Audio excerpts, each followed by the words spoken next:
On se retrouve maintenant avec le test de la première dérivée. Donc dans notre dernière vidéo, on a vu qu'est-ce qui était les extrémums, qu'est-ce qui était donc minimum, maximum. On a vu qu'avec notre dérivée, on pouvait déterminer quand est-ce qu'on pouvait avoir une croissance ou une décroissance. Et on est arrivé à la toute fin avec une conclusion qui nous indiquait qu'on avait des valeurs critiques qui allaient être importantes pour trouver des maximums ou des minimums avec notre fonction de la dérivée. Ben ici, on va établir la démarche mathématique pour pouvoir y arriver, puis ensuite de ça, on va faire ce qu'on appelle de l'étude d'une fonction. Donc on va étudier le comportement croissance-décroissance d'une fonction et les points importants, donc maximum, minimum de cette fonction-là. Donc ici, on garde en tête que notre but, c'est de pouvoir étudier la fonction complètement, parce qu'éventuellement, lorsqu'on va avoir étudié notre fonction, on va pouvoir en déterminer le maximum et le minimum. Maximum et minimum d'une fonction, c'est de l'optimisation qui va découler de ça. Donc, notre but, c'est d'optimiser, de trouver un résultat optimal pour un problème. Donc, sans plus attendre, on y va avec notre résolution du problème ici. On va établir ce qu'on appelle le test de la première dérivée, ou la dérivée première. On va voir un peu après qu'on a un deuxième test qui s'appelle le test de la dérivée seconde. On va aller chercher une autre dérivée et on va faire d'autres analyses avec ça. Donc, on y va avec ce test-là. On commence par se donner un point P qui est une valeur critique. Je rappelle qu'est-ce que c'est, on l'a dit dans notre dernière vidéo, une valeur critique, c'est une valeur qui annule la dérivée ou qui fait en sorte que la dérivée n'existe pas. À ce moment-là, si on a une valeur qui est critique, une valeur comme ça, une valeur P, on va dire que si f' de x passe du négatif au positif lorsqu'on arrive à P, on a ici un minimum. Passer du négatif au positif, qu'est-ce que ça veut dire pour la dérivée? Si la dérivée est négative, on sait qu'on est en train de descendre, et là on passe au positif, donc on commence à monter. On passe de descendre à monter, on a nécessairement un minimum au creux de notre situation ici en P.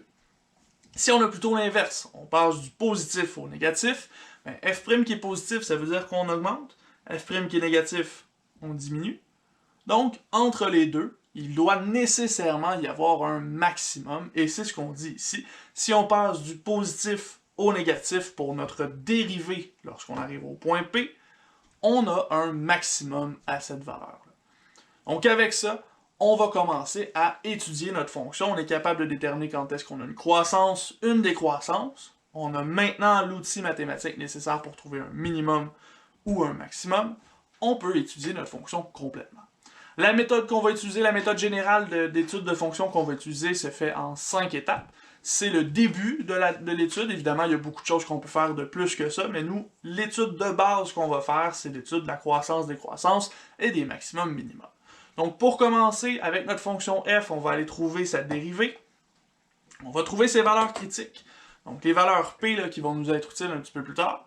On va construire ce qu'on appelle le tableau des signes. Ce tableau-là, je vous le montre dans un instant pour qu'on puisse l'utiliser. Vous allez voir que c'est très simple. On a notre valeur x, on a notre fonction x, on a notre fonction dérivée.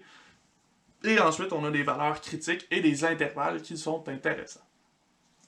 Une fois qu'on a construit le tableau, nous, on veut le remplir. Donc, on va utiliser notre dérivée pour remplir ce tableau-là. On va aller chercher quel est le signe de la dérivée selon l'intervalle où on se trouve.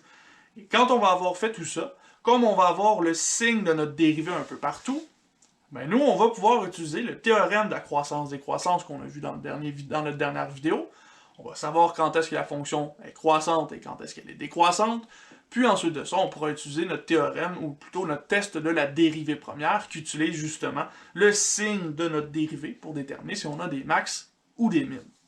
Bon, évidemment, pour l'instant, c'est un peu flou, c'est normal, parce qu'on n'a pas fait d'exemple. On va en faire un exemple, justement, et l'exemple qu'on va faire va traiter justement d'une fonction qu'on va aller dériver, on va trouver ses valeurs critiques, faire notre tableau des signes et étudier le comportement de cette fonction-là par la suite.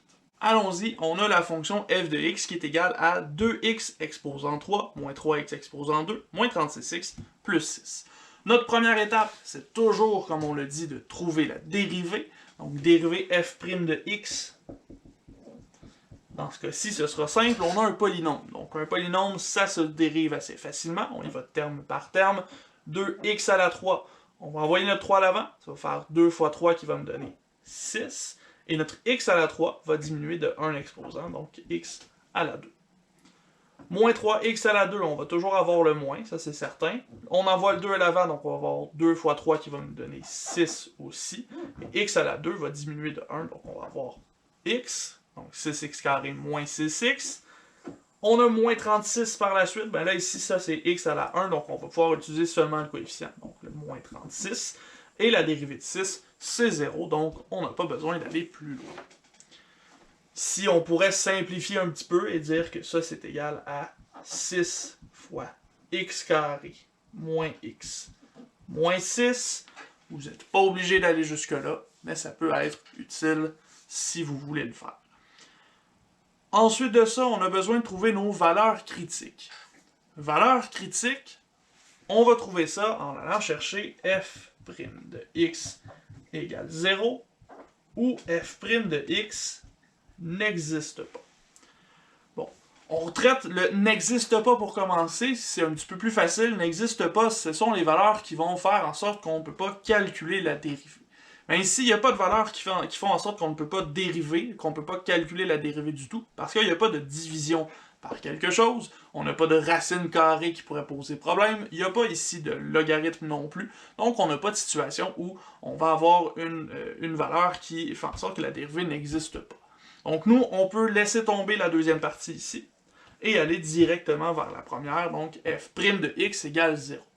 f' de x, c'est la fonction qu'on a ici, 6 fois x carré moins x moins 6, qui serait égal à 0.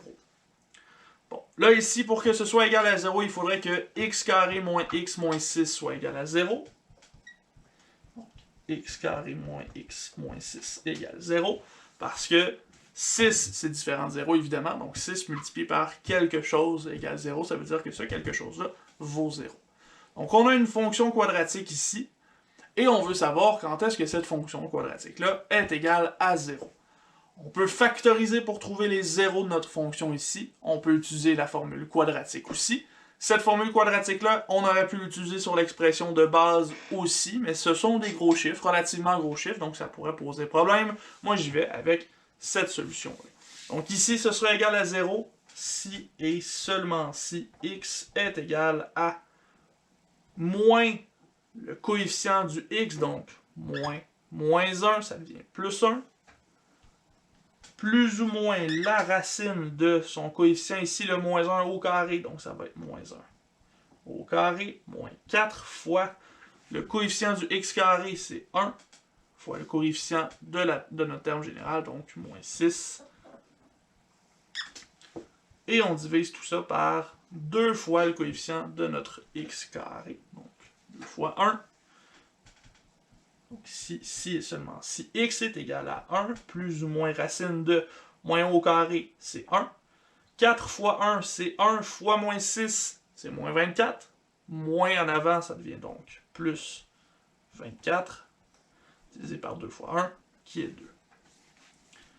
Donc on a déjà presque terminé. 1 plus ou moins la racine de 1 plus 24, c'est 25, divisé par 2. Racine de 25, c'est 5. Donc on va avoir ici x égale 1 plus ou moins 5 sur 2. Ça nous donne deux réponses possibles. X plus 5, ça nous donne 6, divisé par 2, ça nous donne 3. Et x moins 5, ça me donne moins 4, divisé par 2, ça me donne moins 2.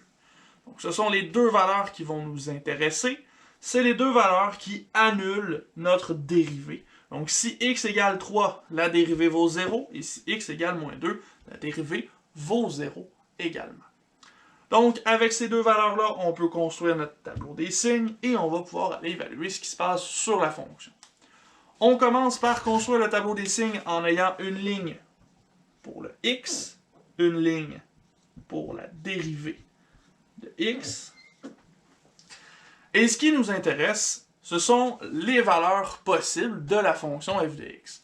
Donc, on va aller chercher en particulier les deux valeurs critiques. Ces valeurs-là sont particulières parce qu'ils vont être soit un maximum, soit un minimum, mais on va aussi aller chercher les autres valeurs qui sont autour. Donc, les valeurs qui sont autour, ici, comme on a moins 2 comme valeur critique et 3 comme valeur critique, on va avoir des valeurs qui sont inférieures à moins 2. Donc, on pourrait avoir ici, on pourrait avoir de moins l'infini à moins 2 exclusivement, on a la valeur moins 2. Ensuite, on a les valeurs entre moins 2 et 3. Donc, on va avoir de moins 2 à 3 exclusivement, encore une fois. On a la valeur 3 qui nous intéresse.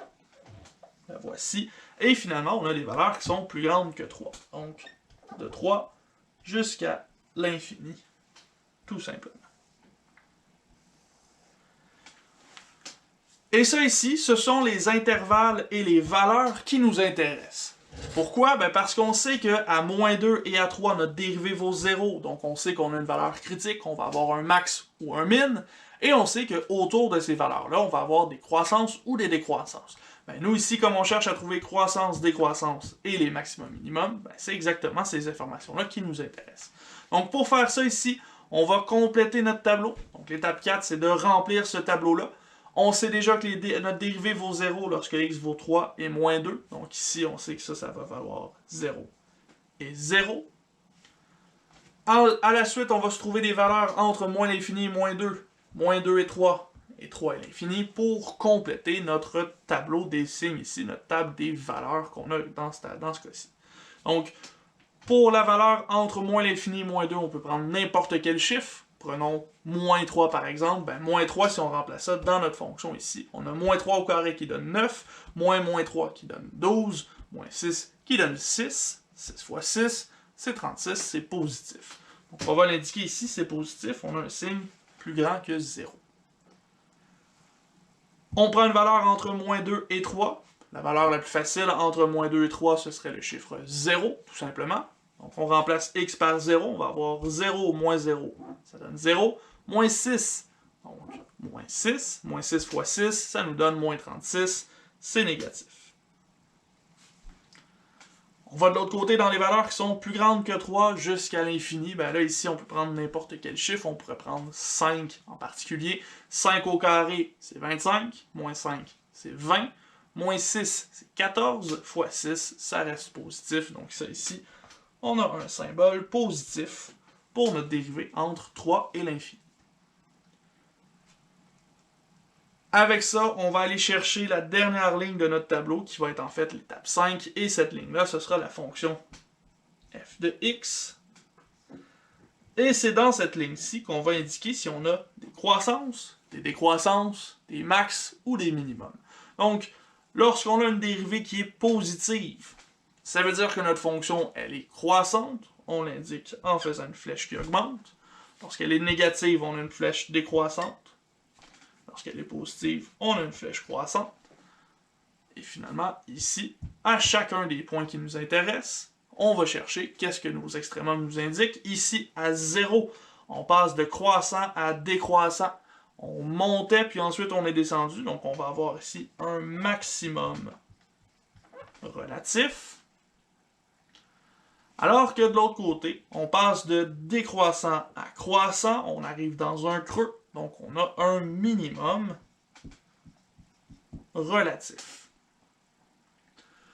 On peut aller maintenant évaluer la fonction en x égale moins 2 et x égale moins 3 pour trouver les valeurs de notre max et de notre min. Vous pouvez faire ça, remplacer moins 2 dans la fonction f de x, vous allez obtenir 50 et vous allez obtenir moins 75 pour votre minimum si vous remplacez par 3 dans cette fonction-là. Avec ces informations-là, qu'est-ce qu'on peut dire? On peut dire que f de x est une fonction croissante sur les intervalles moins l'infini jusqu'à moins 2 et 3 jusqu'à l'infini. Et elle est décroissante sur l'intervalle qu'on a ici, donc moins 2 jusqu'à 3. Et là, faites attention, dans vos notes, le problème a été résolu au complet, mais on vous a indiqué ici le deuxième intervalle comme étant fermé sur le 3, alors que c'est pas vrai, hein, parce que c'est pas fermé sur le 3. Le 3, exactement, c'est une fonction, c'est un minimum, donc on ne doit pas l'inclure dans notre croissance ici. On part vraiment à 3 ouvert ici, faites attention, c'est une petite coquille qu'il y a eu dans les notes. Ensuite de ça, on va dire que f de x admet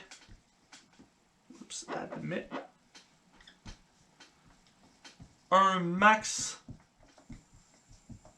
relatif de 50